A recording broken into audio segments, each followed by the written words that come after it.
Je vais me répéter. Quoi? Parle de Hokuto no Ken. Attendez 30 secondes. Ouais, c'est bon, lui, il a eu sa dose. Donc, bon, on va lui faire plaisir, on va parler de Hokuto no Ken maintenant. L'histoire se déroule dans un futur proche, sur une terre ravagée par une guerre nucléaire. Dans ce monde, nous suivons Kenshiro, un homme reconnaissable aux 7 cicatrices qu'il porte sur son torse, qui est aussi l'héritier du Hokuto Shinken, un art martial assassin légendaire. L'objectif de Ken est d'aider les villageois dans le besoin, et dans son périple, il est accompagné par Bart et Lin, deux jeunes orphelins. Dans sa quête, Kenshiro sera confronté au maître du Nanto Seiken, une école d'arts martiaux rivale du Hokuto Shinken, ainsi qu'à ses frères d'armes, les autres héritiers du Hokuto Shinken. Pour commencer, j'aimerais parler de Tetsuo Hara et de son dessin, parce que son dessin est quand même assez particulier. Les personnages ont des proportions qui varient d'une page à l'autre. Tantôt ils sont gigantesques, tantôt ils sont minuscules. Et tout ça est dû à une maladie qu'a l'auteur au niveau de l'œil, au niveau de la cornée qui l'empêche de bien percevoir les perspectives. Et malgré son problème au niveau des yeux, je trouve que l'auteur s'en sort très bien, même s'il y a des aléas au niveau des perspectives et des proportions. Au final, son trait dégage quelque chose de puissant, de masculin, de viril. Par contre, est-ce qu'on parle du fait que tous les autres héros de ces mangas se ressemblent comme deux gouttes d'eau? Kiki Ryusei, et on voit Ken avec un bandana. Ensuite on a Hydra avec Ken avec un gros flingue et puis un petit mulet parce que bon bah c'est la mode. Ensuite on a Ken qui cette fois n'est plus un gangster mais un chef de police. Ensuite on a Ken le barbare, tout simplement. Ensuite on a Ken le barbare qui a mis un costume parce que c'est le dimanche. Et au final, on peut dire ce qu'on veut du manga, qu'il est moche, mal dessiné, mal proportionné. Et bien au final, c'est ce manga-là qui a inspiré Jojo Bizarre Adventure, en tout cas la première partie, et même la seconde partie si on est un peu tatillon. Parce que quand tu regardes Jonathan Idiot, c'est clairement un hommage à Ken et à son pote Shin. Alors une des raisons pour laquelle j'aime Hokuto no Ken, eh bien c'est que ce manga, c'est un petit peu le best-of des années 80. Dans ce manga, il y a tout ce qu'on a aimé au niveau filmographique dans les années 80. Ce film est un condensé de 3 licences des années 80.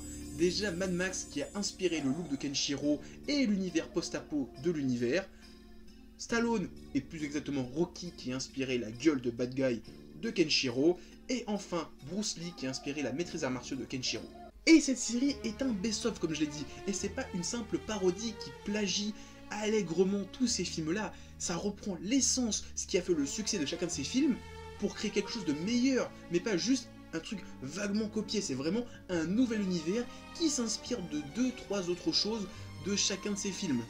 Et niveau violence, eh ben cette série est quand même super violente. Je dirais même plus, hyper violente. Entre les explosions de corps, les membres arrachés, les effusions de sang, on oublierait presque que ce manga était publié dans le Shonen Jump. Pour rappel, le Shonen Jump, c'est Dragon Ball, Naruto, One Piece, Bleach, My Hero Academia.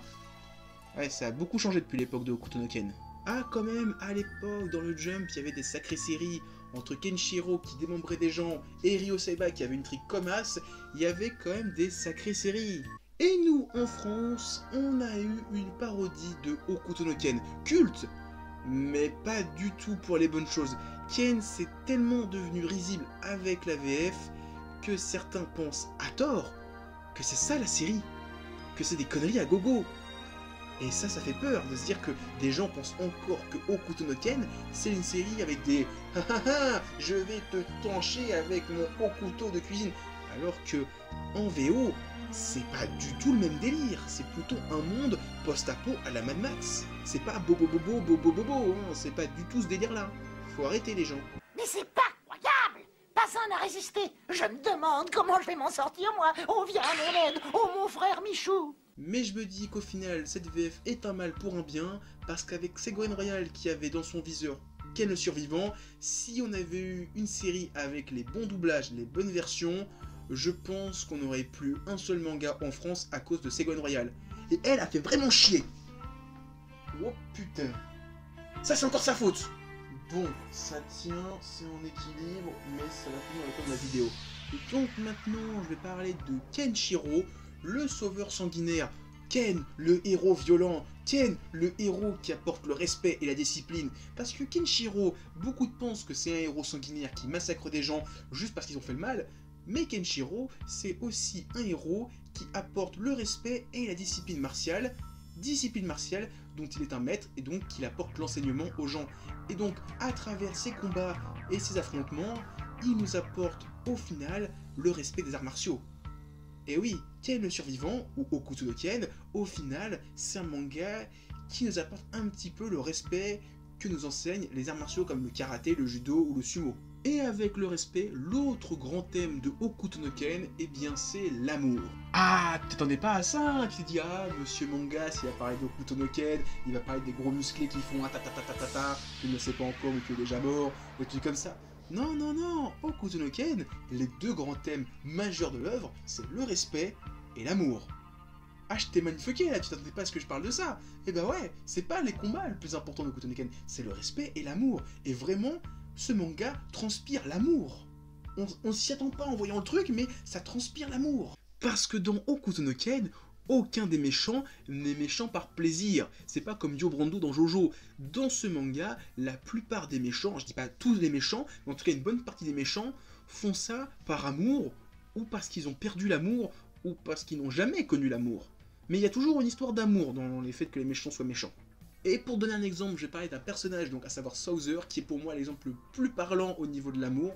Donc si tu veux pas te faire spoil le passé de Souther, va au chrono et on se retrouve après le spoil. Souther était à l'origine un bébé abandonné qui était recueilli par un héritier du Nanto. Celui-ci l'a élevé et éduqué comme son enfant et l'a formé pour devenir son prochain héritier.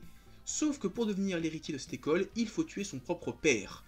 Et donc Souther a dû tuer son propre père et ça l'a beaucoup traumatisé. Si bien que le seul objectif de Souther dans le manga est d'ensevelir le cadavre de son père pour ne plus avoir à souffrir.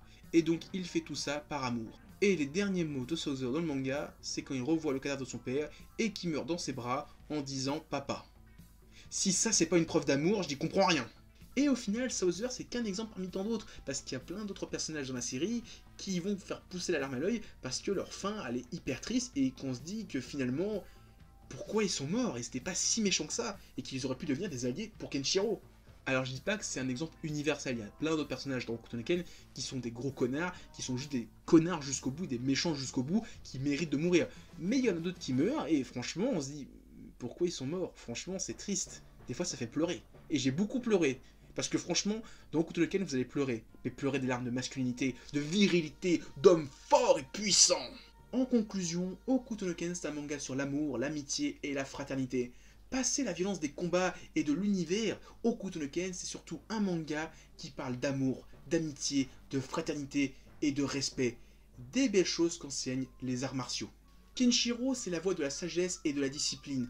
Il nous enseigne ça à nous, comme aux gens de son univers, avec des gros coups de poing et de pied en pleine gueule. Ceux qui pensent qu'il s'agit d'un vulgaire manga ou un mec torse-poil qui ta, vous avez absolument rien compris au manga.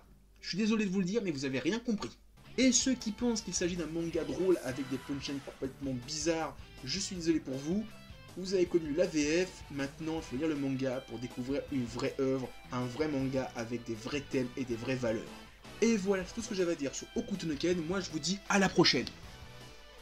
Ah non, j'oublie avant de partir, mettez un petit pouce bleu pour me dire que vous avez aimé la vidéo, et laissez des commentaires pour me dire ce que vous avez pensé de la vidéo et de la série si vous l'avez lu ou vu. Partagez-la sur les réseaux sociaux pour la faire découvrir au plus grand nombre.